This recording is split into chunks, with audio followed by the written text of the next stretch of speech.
Accepte-le, ce n'est pas pour toi. Tu te trouves piégé dans un cycle interminable de pensées sur une personne que tu sais ne vaut pas la peine. Ne t'inquiète pas, tu es au bon endroit. Dans cette vidéo, nous allons explorer pourquoi notre esprit insiste pour s'accrocher à des personnes qui nous font du mal. Et surtout, comment nous pouvons nous libérer de ce poids émotionnel pour faire place à une vie plus pleine et authentique. Ici, tu ne trouveras pas de solutions superficielles ni de clichés. Nous allons nous plonger dans des outils pratiques et une perspective psychologique profonde afin que tu comprennes les mécanismes derrière cet attachement mental et, surtout, que tu apprennes à te reconnecter avec toi-même. Alors, prépare-toi car cela pourrait changer ta vie. Imagine un instant à quoi ressemblerait ta vie si tu pouvais éteindre ces pensées intrusives. Si, au lieu de te concentrer sur ceux qui ne te valorisent pas, tu pouvais rediriger cette énergie vers tes rêves, tes objectifs et tes passions.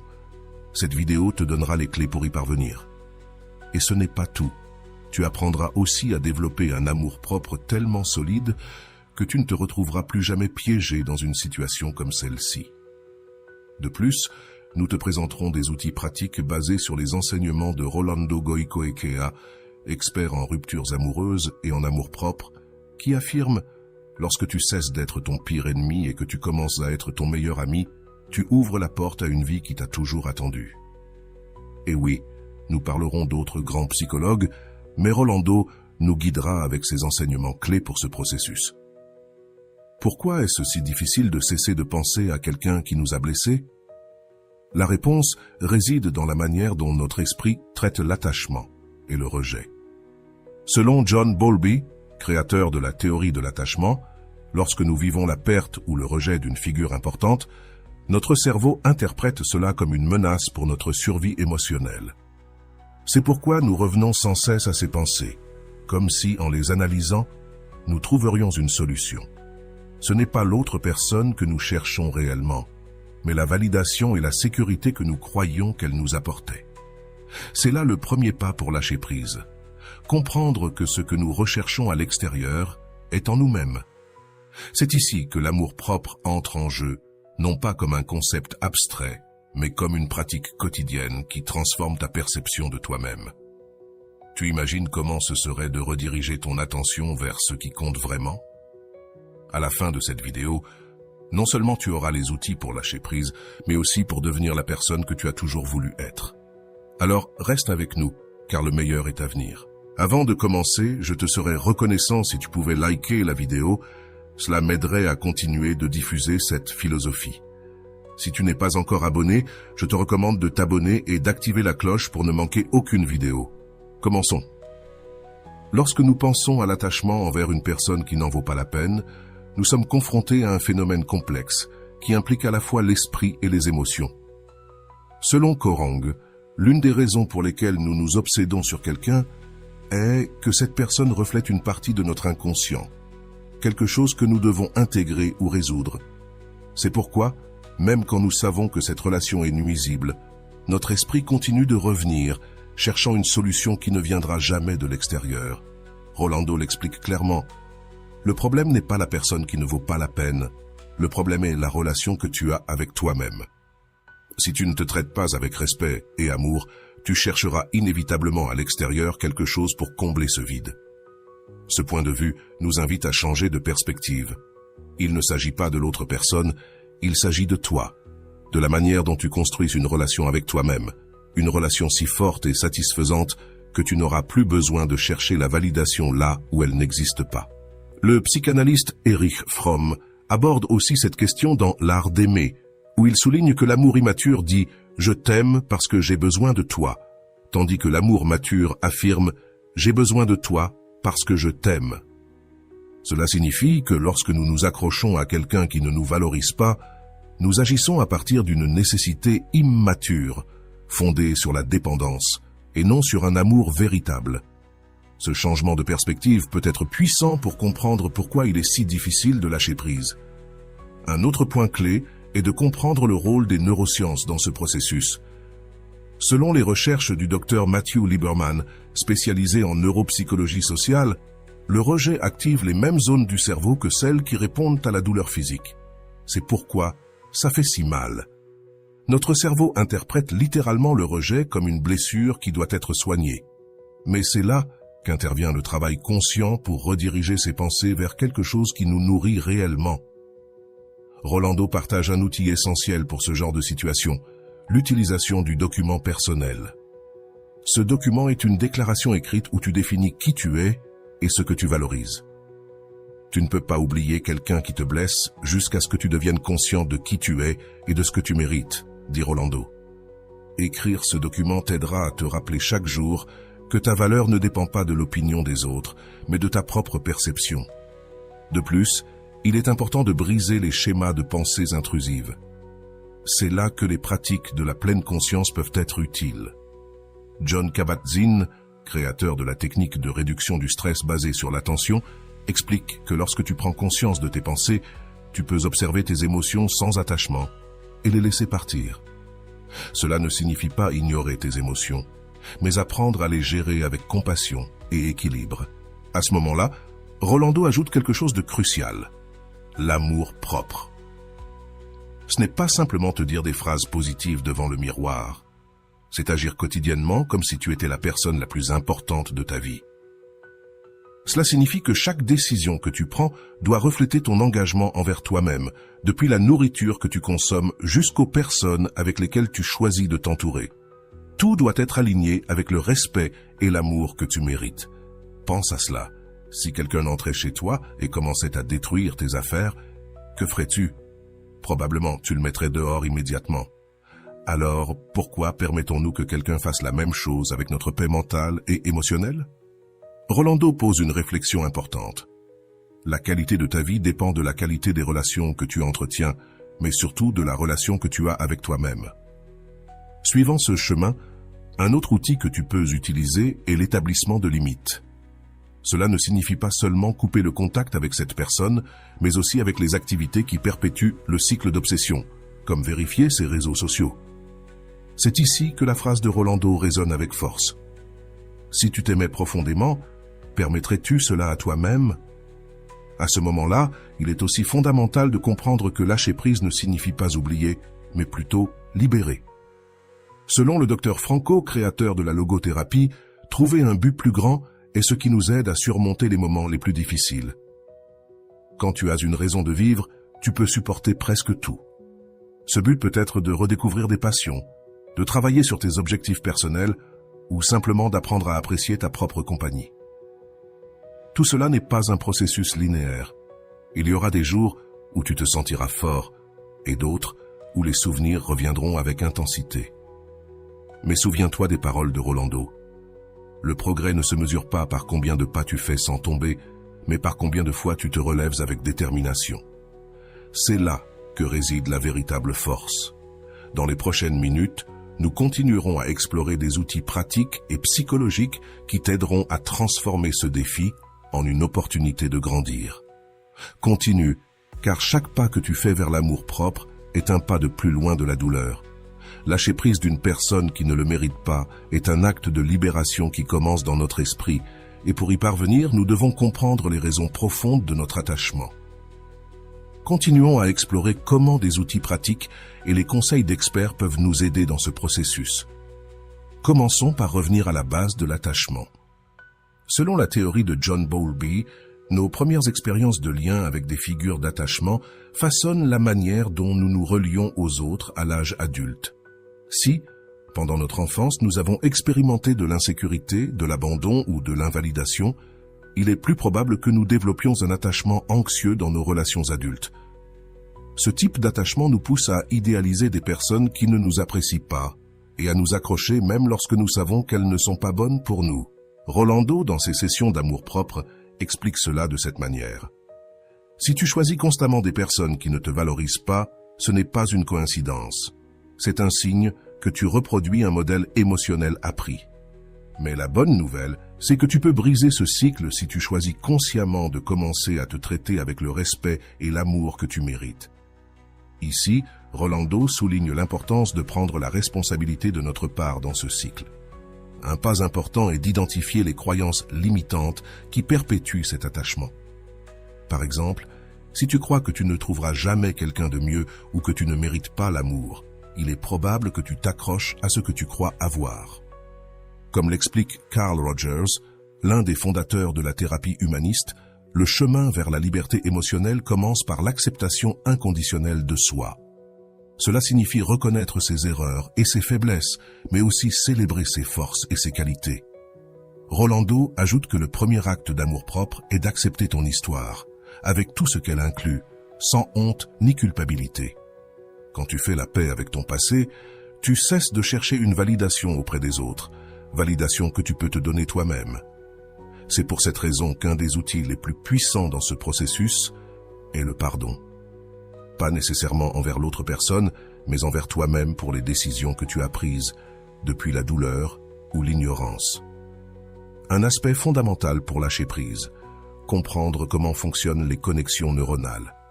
Selon les neurosciences, chaque fois que nous pensons à quelqu'un, nous renforçons les réseaux neuronaux associés à cette personne.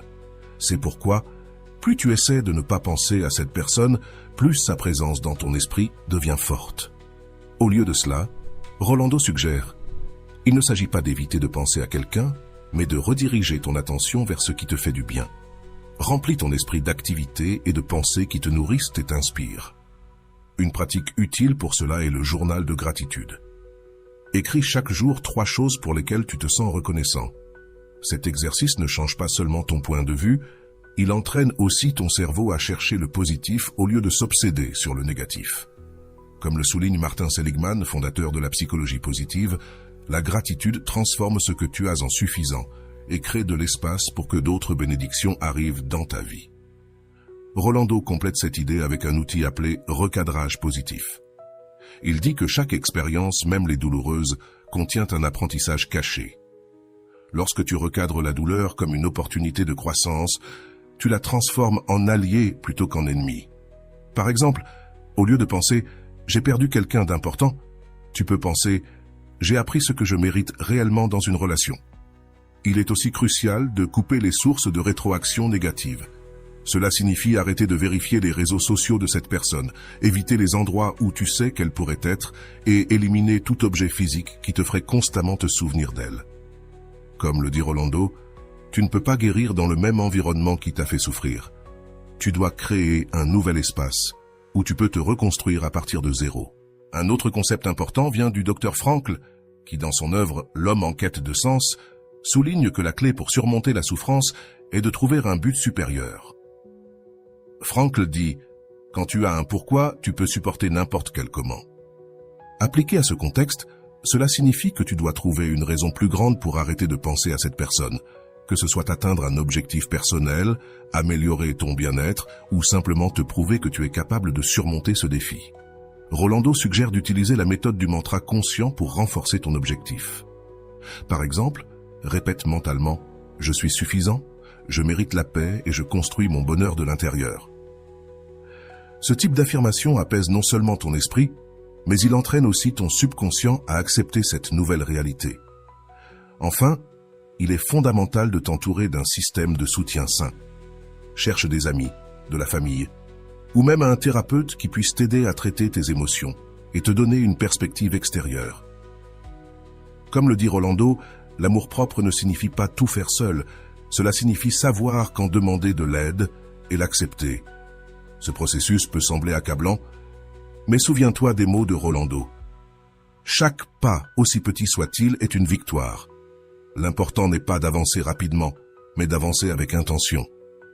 À mesure que tu pratiqueras ces outils, tu remarqueras que le poids émotionnel diminue et que chaque jour, tu te sentiras plus libre et plus en paix avec toi-même. Dans la prochaine réponse, nous explorerons l'histoire d'une personne qui a appliqué ces outils dans sa vie, montrant comment ces étapes peuvent transformer même les expériences les plus douloureuses en opportunités de renouveau. Elena a toujours été une personne qui donnait tout dans ses relations. Dès son jeune âge, elle croyait que l'amour consistait à se sacrifier pour l'autre, à supporter, à attendre que les choses changent un jour. C'est ainsi qu'à 28 ans, elle se retrouva piégée dans une relation avec quelqu'un qui ne valorisait ni son temps, ni son affection, ni ses efforts. Malgré les reproches, les promesses brisées et les déceptions constantes, Elena était toujours là, s'accrochant à l'idée que l'amour pouvait tout. Les choses commencèrent à s'effondrer plus vite qu'elle ne l'aurait imaginé. Son partenaire devint distant, froid, et finit par mettre fin à la relation sans explication. Pour Elena, cela fut un coup dévastateur. La rupture ne signifiait pas seulement la fin d'une relation, mais aussi le début d'un tourbillon de pensées obsessionnelles et d'autocritique. Elle ne cessait de se demander « Qu'ai-je fait de mal ? Pourquoi n'ai-je pas été suffisante ?» Chaque soir, Elena repassait encore et encore les conversations qu'elle avait eues avec son ex, tentant de trouver des indices, des réponses, quelque chose qui expliquerait pourquoi les choses s'étaient si mal passées. Les chansons à la radio lui rappelèrent les moments heureux, tandis que les rues de la ville étaient remplies de recoins. Cela évoquait des souvenirs partagés. Son esprit semblait être pris dans un cycle dont elle ne pouvait s'échapper. Un jour, alors qu'elle cherchait sur Internet comment arrêter de penser à son ex, elle tomba sur une vidéo de Rolando. Les paroles de Rolando résonnèrent profondément en elle. Le véritable problème n'est pas la personne qui t'a quitté, mais la relation que tu entretiens avec toi-même. Si tu n'apprends pas à être ton meilleur ami, tu chercheras toujours à l'extérieur ce que tu as besoin de trouver à l'intérieur. Pour la première fois, Elena sentit qu'elle avait trouvé un chemin. Elle décida de s'inscrire au cours de Rolando, bien qu'avec un certain scepticisme au début. Dans le premier module, Rolando leur demanda d'écrire un document personnel où ils définissent qui ils étaient et ce qu'ils valorisaient. Bien que la tâche lui parût difficile, Elena s'engagea à l'essayer. Au début, ses mots étaient hésitants. « Je suis Elena. Je suis quelqu'un qui veut se sentir aimé. » Mais peu à peu, ces phrases commencèrent à se remplir de force. « Je suis suffisante. Je suis une personne avec beaucoup à offrir. Je mérite l'amour.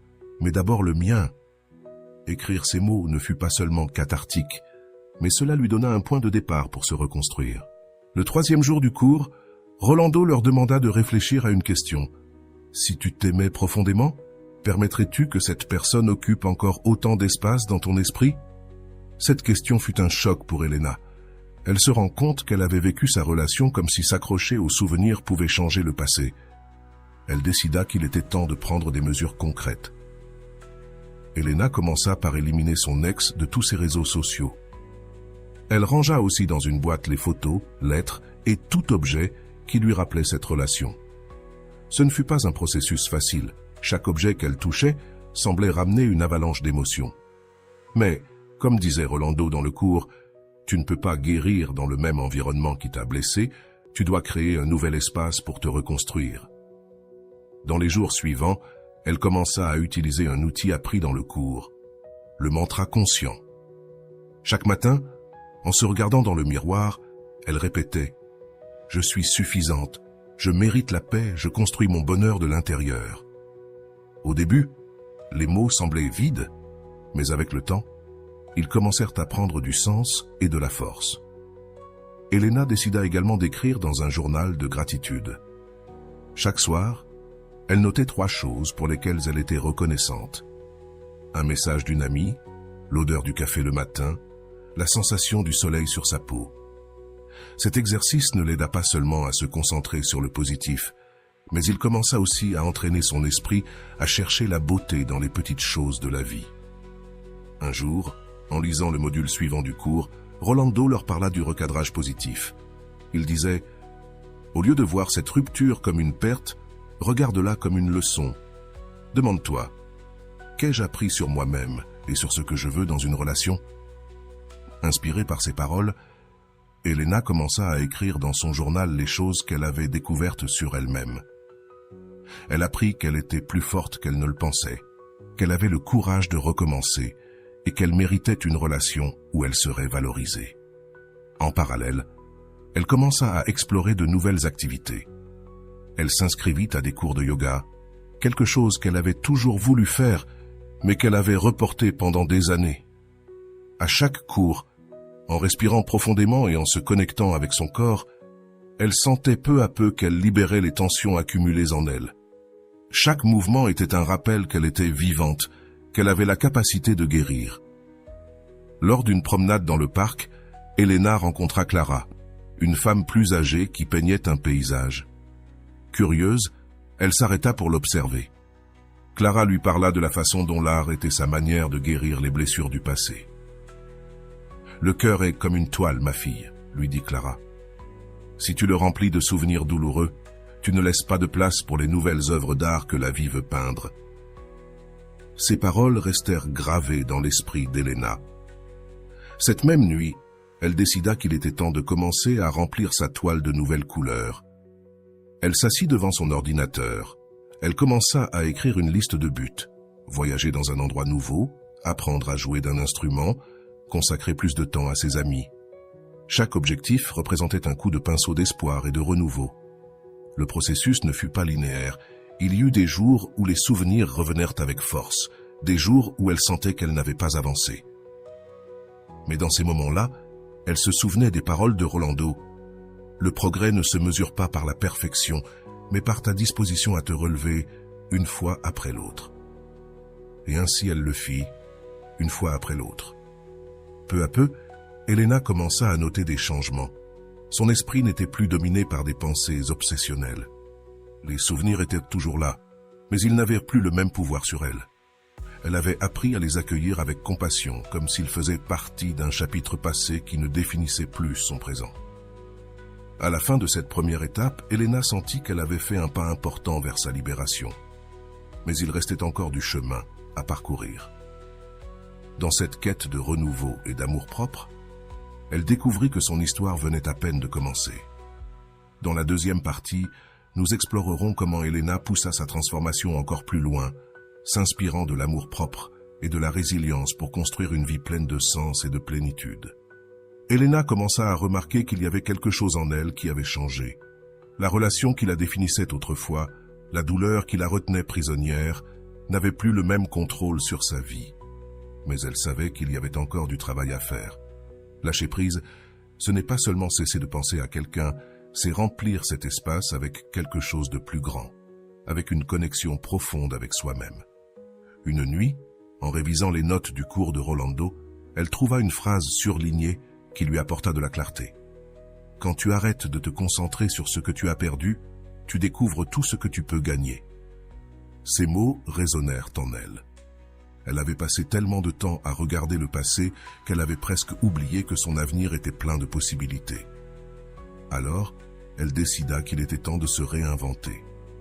Elena se mit à s'adonner à des activités qui la remplissaient d'énergie. Elle s'inscrivit à des cours de peinture, inspirée par sa rencontre avec Clara dans le parc.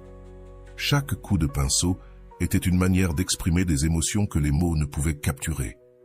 Bien qu'au début, elle pensait que ses œuvres étaient maladroites et sans sens, avec le temps, elle commença à trouver dans l'art une nouvelle manière de se connaître elle-même. Elle se donna aussi pour objectif de reconstruire les relations avec les personnes qui la valorisaient vraiment. Elle se reconnecta avec des amis qu'elle avait négligés pendant sa relation, et elle découvrit combien ils lui avaient manqué. Une nuit, alors qu'elle dînait avec eux, elle se rendit compte de quelque chose d'important. Son cercle de soutien avait toujours été là, mais elle avait été trop occupée à essayer de sauver une relation qui ne faisait qu'épuiser son énergie. Pendant ce temps, Rolando lui avait présenté un nouvel outil dans le cours, l'encre émotionnelle.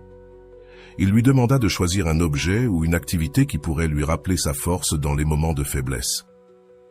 Elena choisit un bracelet simple mais significatif qu'elle avait acheté lors d'un voyage avant de rencontrer son ex. Chaque fois qu'elle sentait que les souvenirs l'envahissaient, elle touchait le bracelet et se répétait « Cela aussi passera, je suis en train de construire quelque chose de meilleur. » Un jour, alors qu'elle se promenait sur la plage, elle se souvint d'une autre leçon du cours. L'amour propre, ce n'est pas oublier qui tu étais, mais célébrer qui tu es en train de devenir. À ce moment-là, elle décida qu'elle ne fuirait plus. Au lieu de cela, elle les voyait comme une partie de son histoire, mais non comme quelque chose qui définirait son présent. Le sable sous ses pieds et le bruit des vagues lui rappelaient que la vie continuait de s'écouler, toujours vers l'avant. Inspirée par cette idée, elle décida de se lancer dans un petit projet qu'elle avait toujours repoussé, écrire un blog. Son premier article s'intitulait « Comment j'ai appris à lâcher ce qui ne me faisait pas de bien ». Elle partagea son expérience, de la douleur initiale aux outils qu'elle avait appris, comme le document personnel et le mantra conscient. La réponse fut écrasante. Des personnes du monde entier lui écrivirent pour la remercier d'avoir partagé son histoire et pour l'avoir inspirée à commencer leur propre processus de guérison. Le blog d'Elena devint un espace communautaire. Chaque commentaire qu'elle recevait était un rappel que sa douleur avait servi à quelque chose de plus grand. Un jour, alors qu'elle lisait un message d'une femme qui traversait une situation similaire, elle ressentit une profonde gratitude pour le chemin parcouru. Elle était passée d'une personne piégée dans ses pensées à quelqu'un qui aidait les autres à se libérer. Cependant, la véritable épreuve arriva lorsqu'elle rencontra son ex par hasard dans un café. Plutôt que de ressentir de l'anxiété ou de la douleur, Elena remarqua qu'elle le regardait avec compassion. Elle ne le voyait plus comme le centre de son monde, mais comme une leçon qui l'avait rendue plus forte. Lorsqu'il s'approcha pour lui parler, elle lui sourit simplement et, poliment, continua son chemin. À ce moment-là, elle comprit qu'elle avait complètement lâché prise. Peu après, Rolando lança un nouveau module dans son cours axé sur la construction d'objectifs à long terme. Elena décida qu'il était temps d'élargir son blog et d'en faire un espace plus vaste. Elle commença à proposer des ateliers d'écriture émotionnelle, aidant les autres à traiter leurs propres histoires. Chaque atelier était une célébration du pouvoir transformateur de l'amour de soi. Lors de l'un de ces ateliers, elle rencontra Andrés, un homme venu chercher à guérir de sa propre rupture. Ce ne fut pas un coup de foudre instantané, mais peu à peu, à travers des conversations et des moments partagés, ils commencèrent à se connaître. Andrés ne valorisait pas seulement Elena pour ce qu'elle était, mais il la soutenait aussi dans ses objectifs et célébrait son indépendance. Pour la première fois, Elena expérimenta ce que c'était que d'être dans une relation fondée sur le respect mutuel et l'amour véritable. Elena comprit que son histoire n'était pas seulement celle de lâcher quelqu'un qui n'en valait pas la peine, mais de se retrouver elle-même. La douleur avait été le catalyseur qui l'avait menée à construire une vie plus authentique et significative. Bien qu'elle ait encore des jours difficiles, elle savait qu'elle pourrait toujours revenir aux outils qu'elle avait appris pour continuer d'avancer. Avec le temps, son blog grandit pour devenir une plateforme internationale où des milliers de personnes partageaient leurs histoires de résilience et d'amour de soi. Elena n'a jamais cessé de remercier Rolando pour les leçons qui avaient transformé sa vie. Dans l'une de ses publications, elle écrivit « Le plus beau cadeau que je me sois fait fut d'apprendre à m'aimer suffisamment pour lâcher ce qui n'était pas pour moi. Aujourd'hui, chaque décision que je prends est un acte d'amour envers moi-même. » Elena avait prouvé que même les blessures les plus profondes pouvaient guérir et qu'à partir de la douleur, quelque chose de beau pouvait émerger. Son histoire n'a pas seulement inspiré les autres, mais lui a rappelé à elle-même qu'au final, l'amour le plus important est celui que l'on construit avec soi-même. L'histoire d'Elena est un reflet profond et réaliste du processus de lâcher quelqu'un qui n'en valait pas la peine. Dans cette première partie de l'analyse, nous explorerons les aspects émotionnels et psychologiques qui ont conduit Elena à rester piégée dans une relation nuisible, ainsi que les premières étapes qu'elle a prises pour se libérer. Un de ces aspects est la nature de l'attachement émotionnel. Elena représente de nombreuses personnes qui confondent l'amour avec le sacrifice. Cette erreur, bien qu'elle ait des racines psychologiques profondes, est liée à la théorie de l'attachement de John Bowlby. Nos premières expériences avec des figures de soins déterminent comment nous formons des liens à l'âge adulte. Si, dans l'enfance, nous avons vécu l'insécurité ou l'abandon, il est plus probable que nous développions un attachement anxieux, ce qui nous pousse à chercher constamment la validation extérieure, même de personnes qui ne nous valorisent pas. Elena montre ce schéma en s'accrochant à une relation où sa valeur n'était pas reconnue.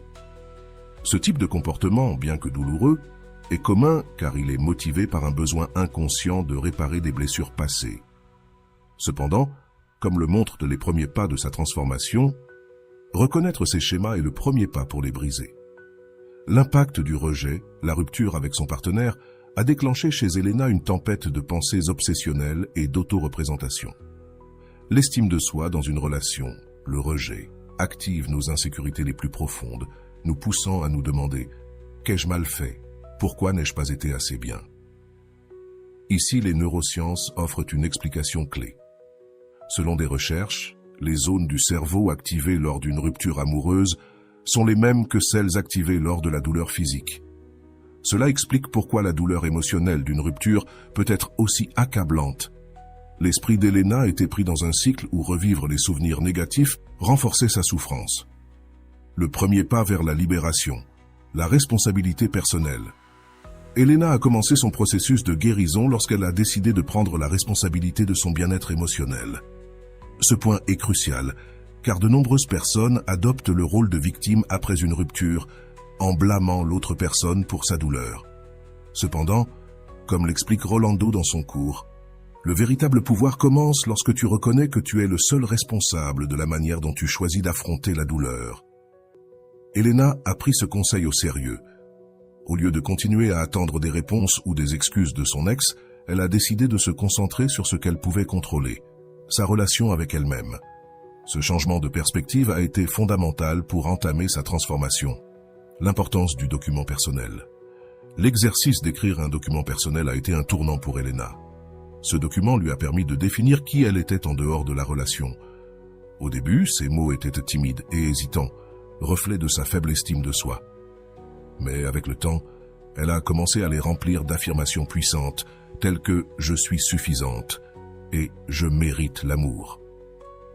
L'écriture a un pouvoir thérapeutique bien documenté, selon James P. Becker, psychologue et auteur. Exprimer nos émotions par l'écriture nous aide à les traiter et à trouver du sens dans nos expériences. Pour Elena, cet exercice a été plus qu'un acte de réflexion. C'était un outil pour reconstruire son identité. La libération de l'environnement toxique. L'une des décisions les plus difficiles, mais nécessaires, qu'Elena a prise a été de couper tous les liens avec son ex. Cela a inclus de le supprimer de ses réseaux sociaux et de ranger les objets physiques qui lui rappelaient la relation. Ce pas est essentiel car, comme le dit-on, on ne peut pas guérir dans le même environnement qui nous a blessés. Cet acte a non seulement permis à Elena de créer de l'espace physique et émotionnel pour sa guérison, mais il a aussi envoyé un message clair à son subconscient. Elle était prête à avancer. Le processus a été douloureux, mais nécessaire pour briser le cycle de l'attachement. La répétition du mantra conscient. Le mantra conscient qu'Elena a appris dans le cours a été un autre outil clé. En répétant des phrases comme « je suis suffisante » et « capable », Elena calmait non seulement son esprit, mais elle reprogrammait aussi ses pensées. La répétition d'affirmations positives a un impact prouvé sur le cerveau. Selon la neuroplasticité, notre cerveau peut créer de nouvelles connexions neuronales par la répétition constante d'idées. Pour Elena, cet exercice a été un acte d'auto-affirmation. Bien qu'au début les mots semblèrent vides, avec le temps, ils ont commencé à résonner en elle, se transformant en une vérité qui a guidé ses actions. La pratique de la gratitude. Elena a également mis en place l'habitude du journal de gratitude, écrivant chaque soir 3 choses pour lesquelles elle se sentait reconnaissante. Cet exercice, recommandé dans le cours de Rolando, a un impact direct sur le bien-être émotionnel. Selon les études de Martin Seligman, père de la psychologie positive, la gratitude améliore non seulement notre humeur, mais elle nous aide aussi à trouver du sens dans nos expériences. À travers cet exercice, Elena a commencé à rediriger son attention vers les choses positives de sa vie, s'éloignant des pensées obsessionnelles sur son ex. Chaque note dans son journal était un rappel qu'il y avait des raisons de se sentir reconnaissante, même au milieu de la douleur. Le processus non linéaire de la guérison. Il est important de souligner que les progrès d'Elena n'ont pas été linéaires. Il y a eu des jours où les souvenirs revenaient fortement, des jours où elle avait l'impression de ne pas avoir avancé. Mais, comme le souligne Rolando, le progrès ne se mesure pas par la perfection, mais par ta disposition à te relever encore et encore. Cette leçon a été clé pour Elena. Au lieu de se juger pour ses reculs, elle a commencé à les voir comme une partie naturelle du processus de guérison. Ce changement d'attitude a non seulement réduit son anxiété, mais lui a aussi permis de continuer à avancer avec plus de compassion envers elle-même, la décision de remplir sa vie de nouvelles expériences. Finalement, Elena prit la décision courageuse de s'inscrire à des activités qu'elle avait toujours voulu essayer, comme des cours de yoga et de peinture. Ces expériences ne lui ont pas seulement fourni une distraction positive, mais elles l'ont également aidée à découvrir de nouvelles façons de s'exprimer et de se connecter avec elle-même. La décision d'explorer de nouvelles activités reflète un principe fondamental de la psychologie positive. L'engagement dans des expériences significatives est l'une des clés pour atteindre le bien-être émotionnel. Pour Elena, ces activités ont été un rappel constant que sa vie avait de la valeur et un but, indépendamment de sa relation passée. Dans la prochaine partie de l'analyse, nous approfondirons comment les outils appris par Elena et ses nouvelles connexions ont affecté sa perception de l'amour propre et sa capacité à construire une vie authentique et épanouie. Maintenant que nous avons exploré le début de l'histoire d'Elena et comment elle a réussi à faire ses premiers pas pour lâcher quelqu'un qui ne le méritait pas, je veux t'inviter à réfléchir profondément sur la façon dont ces leçons peuvent s'appliquer à ta propre vie.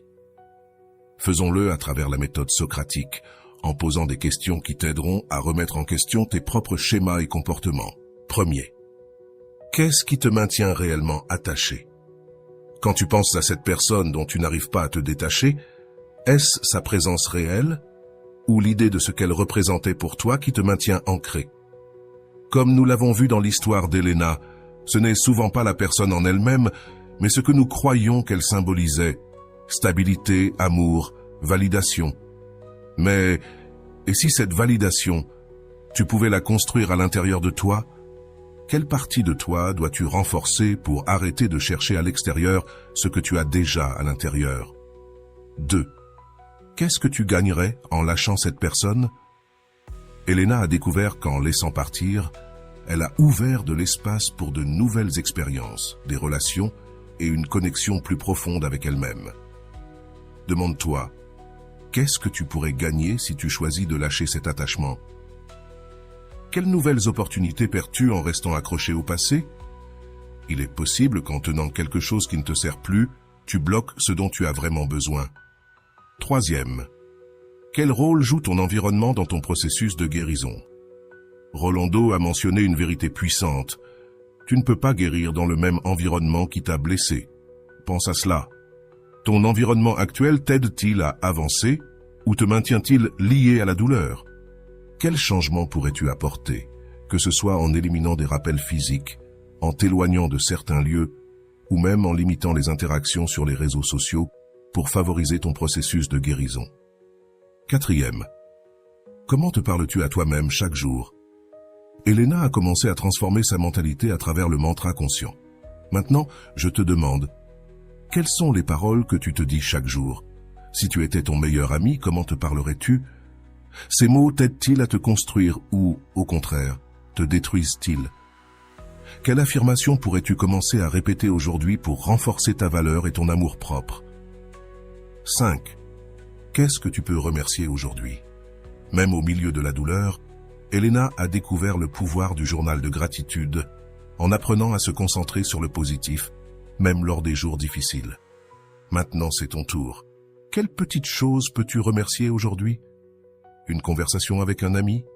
Un moment de paix en écoutant ta chanson préférée? Que se passerait-il si chaque soir tu t'arrêtais un moment pour reconnaître 3 choses bonnes dans ta vie? 6.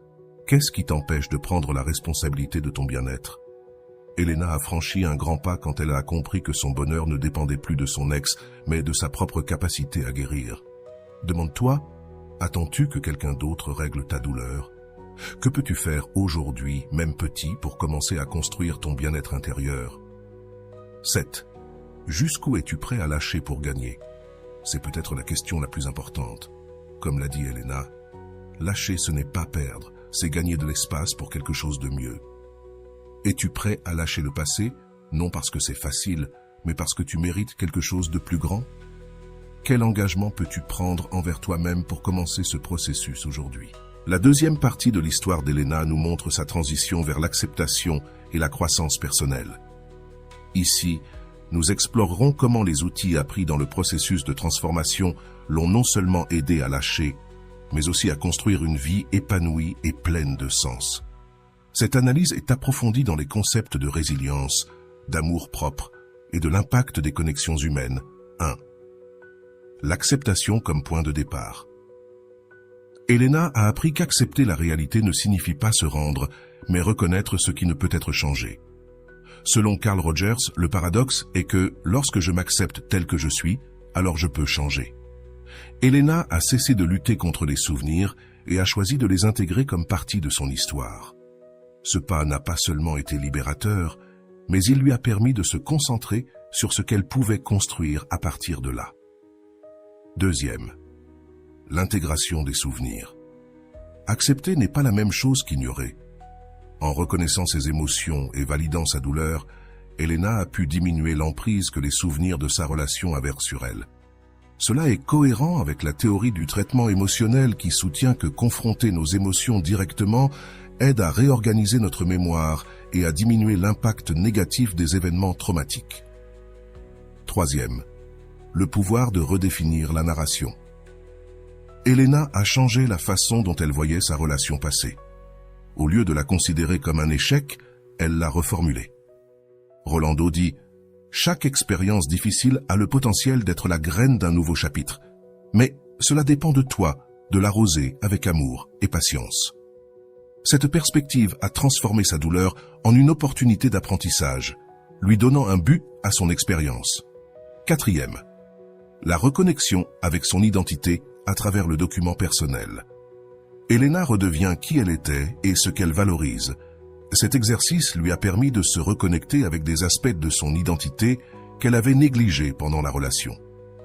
Selon la théorie de l'identité narrative, nos histoires personnelles sont essentielles pour notre estime de soi et notre bien-être. En réécrivant sa narration, Elena a récupéré le contrôle de sa vie.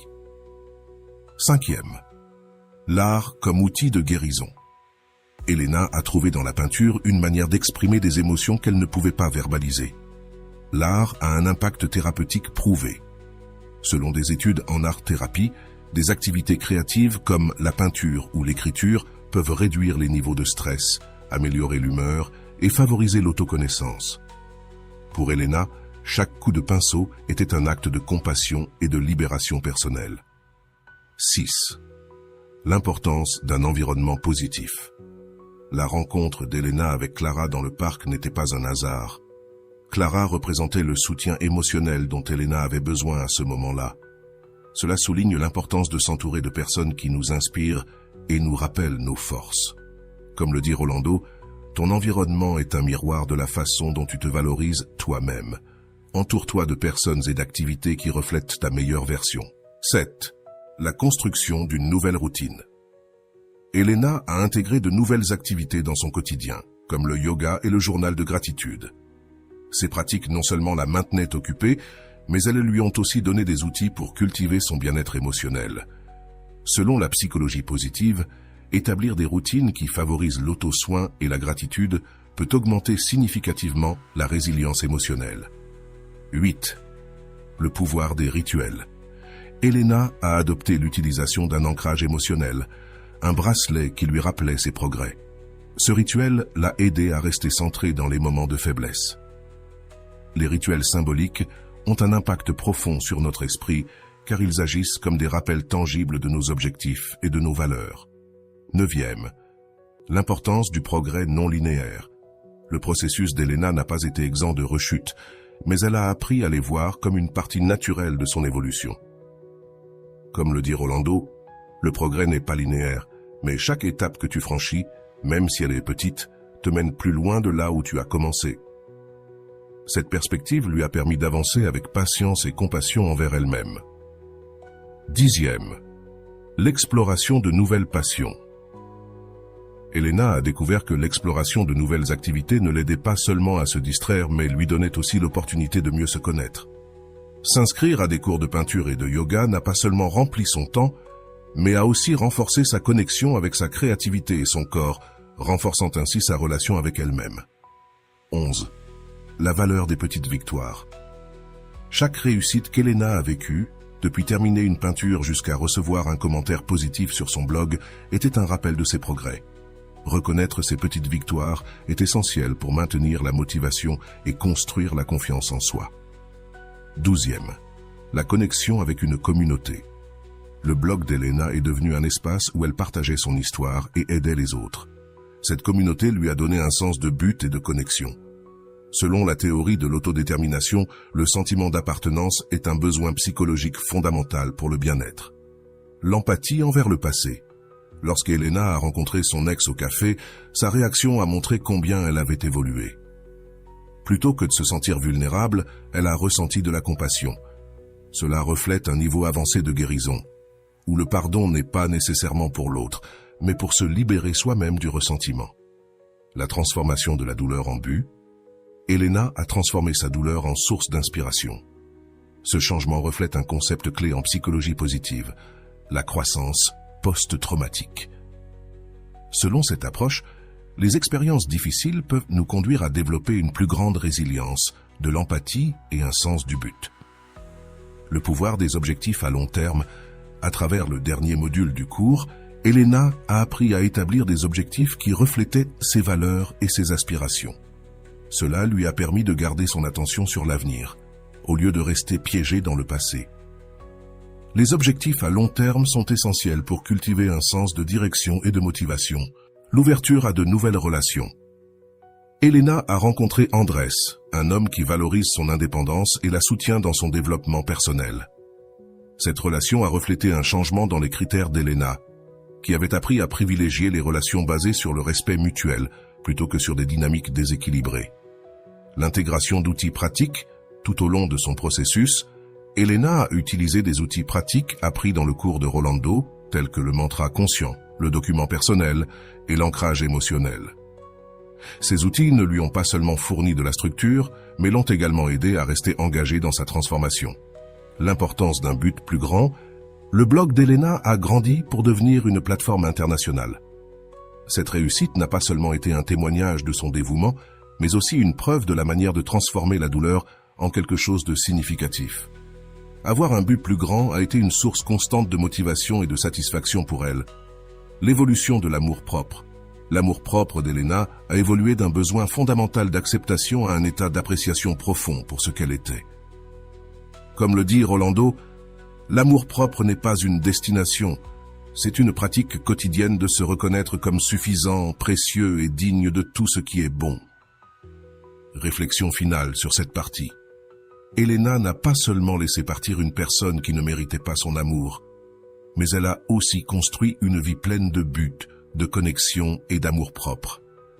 Son processus montre que le chemin vers la guérison n'est ni facile ni linéaire, mais avec les bons outils et la volonté d'apprendre, il est possible de transformer la douleur en une force motrice pour la croissance.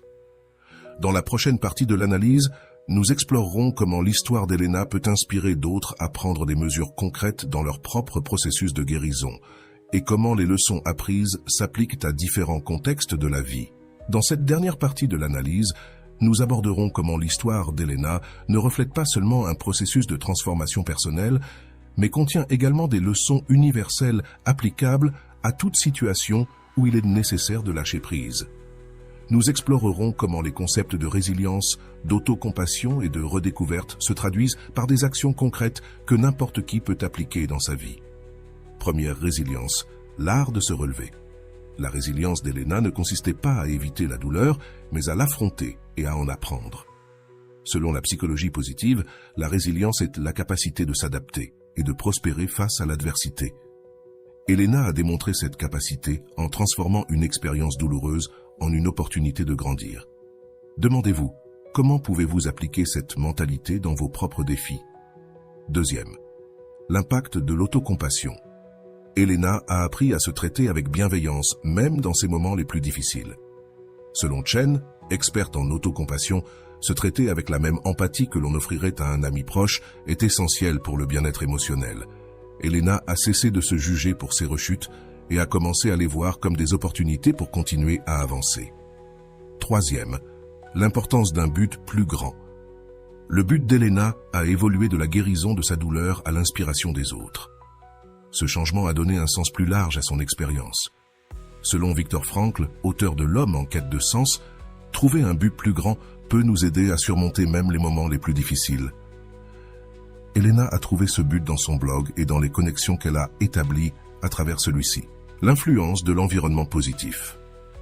L'environnement d'Elena a joué un rôle crucial dans sa récupération, de son amie Clara à la communauté qu'elle a formée grâce à son blog. Ces relations lui ont apporté le soutien émotionnel nécessaire pour avancer. Cela souligne l'importance de s'entourer de personnes qui reflètent nos meilleures qualités et nous poussent à grandir. La transformation de la douleur en créativité. La peinture n'a pas seulement été une activité pour se distraire, mais aussi une manière d'exprimer des émotions complexes. Ce geste créatif a aidé Elena à traiter sa douleur et à redécouvrir des aspects d'elle-même qu'elle avait oubliés. Cela démontre que les activités créatives peuvent être des outils puissants pour la guérison émotionnelle. La pratique de l'auto-soin. Elena a adopté une routine d'auto-soin qui comprenait des activités physiques comme le yoga et des pratiques émotionnelles comme le journal de gratitude. Ces actions lui ont permis de reconstruire sa relation avec elle-même et de retrouver la confiance. Selon des études, l'auto-soin régulier améliore l'humeur, réduit l'anxiété et augmente l'estime de soi. La connexion entre l'esprit et le corps. Elena a découvert que des activités comme le yoga ne renforçaient pas seulement son corps, mais calmaient aussi son esprit. Cela reflète la connexion intrinsèque entre le bien-être physique et émotionnel. Selon des recherches, l'exercice physique libère des endorphines, connues sous le nom d'hormones du bonheur, qui améliorent l'humeur et réduisent le stress. La pratique de la gratitude. La gratitude a été un pilier fondamental dans la récupération d'Elena. En se concentrant sur ce qu'elle avait plutôt que sur ce qu'elle avait perdu, elle a transformé sa perspective. Cette pratique n'a pas seulement augmenté sa résilience, mais a également renforcé sa connexion avec le présent. Demandez-vous quels aspects de votre vie vous pouvez commencer à apprécier dès aujourd'hui. La libération du passé. Elena a cessé de s'accrocher à ce qui était et a commencé à se concentrer sur ce que cela pourrait être. Ce geste de lâcher prise n'a pas été facile, mais il lui a permis de s'ouvrir à de nouvelles possibilités. Selon Rolando, le passé n'a que le pouvoir que vous choisissez de lui donner. Lorsque vous choisissez de le lâcher, vous vous libérez pour construire un avenir différent.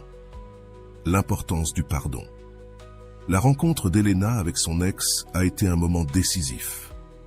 Sa capacité à le regarder avec compassion plutôt qu'avec ressentiment a démontré qu'elle avait atteint un niveau profond de guérison.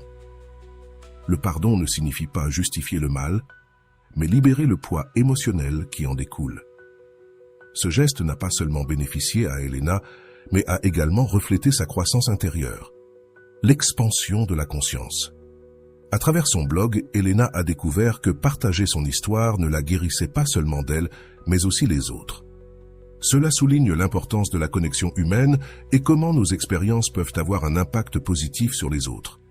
Selon des études, aider les autres améliore également notre propre bien-être.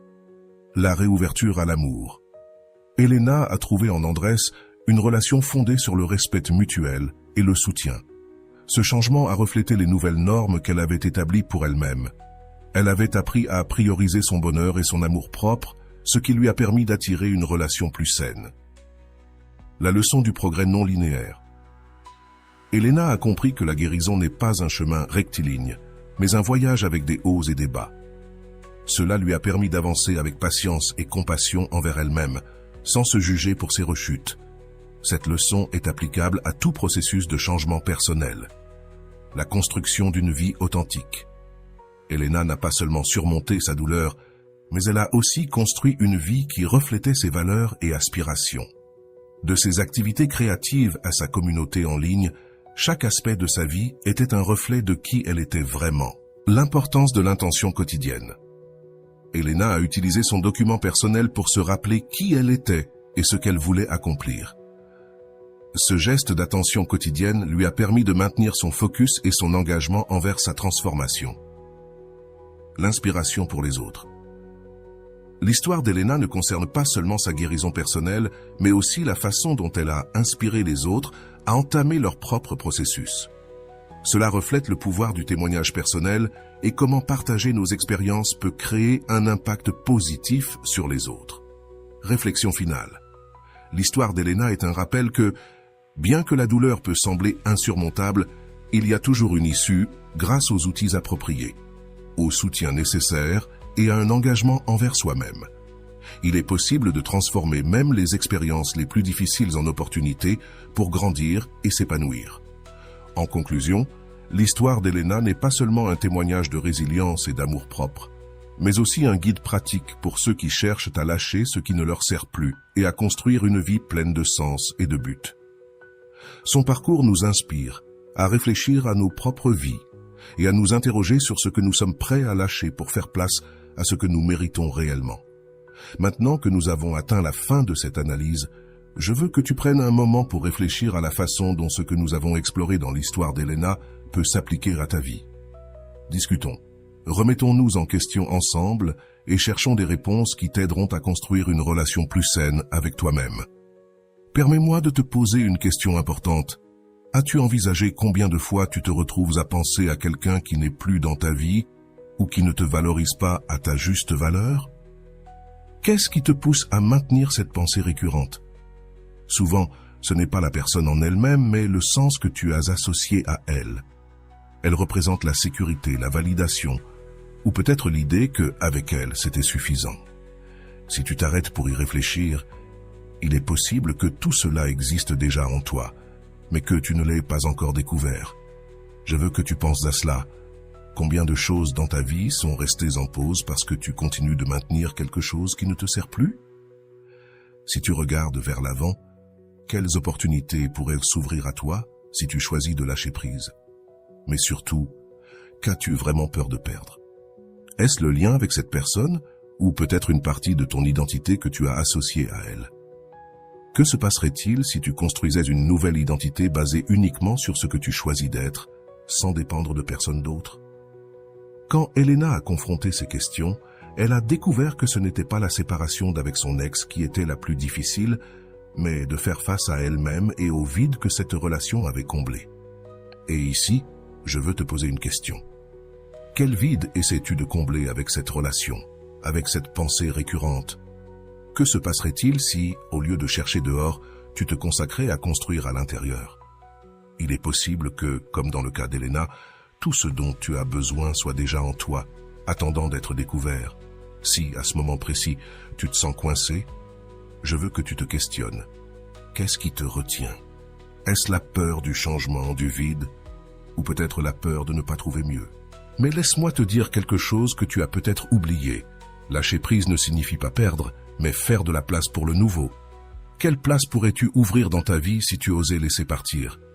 Et plus important encore, qu'es-tu prêt à faire pour te donner cette opportunité? Réfléchis-y bien. Si tu te permettais d'écrire un document personnel comme l'a fait Elena, quelles paroles utiliserais-tu pour te décrire? Comment te parlerais-tu si tu décidais d'être ton meilleur allié plutôt que ta pire critique? Quelles affirmations aimerais-tu répéter chaque jour pour te rappeler combien tu es précieux?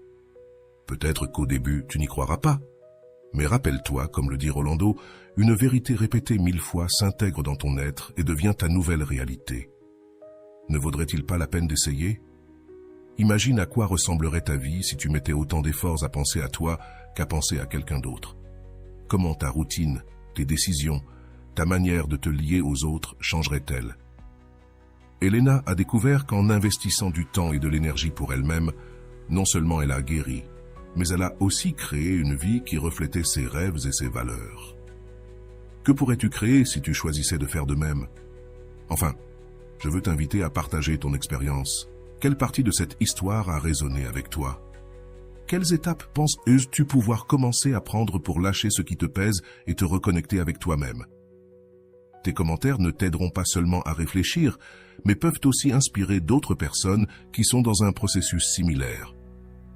Rappelle-toi, cet espace est sûr et tes paroles sont les bienvenues. Avant de te quitter, je veux que tu te souviennes de quelque chose. Lâcher prise n'est pas la fin, c'est le début. C'est l'acte courageux de te donner la permission d'être heureux, de te reconstruire et de découvrir tout ce que tu mérites. Je suis ici pour te lire, pour dialoguer avec toi et pour t'accompagner dans ce processus. Oseras-tu faire le premier pas? Et voilà. J'espère que vous avez trouvé beaucoup de valeur dans cette vidéo.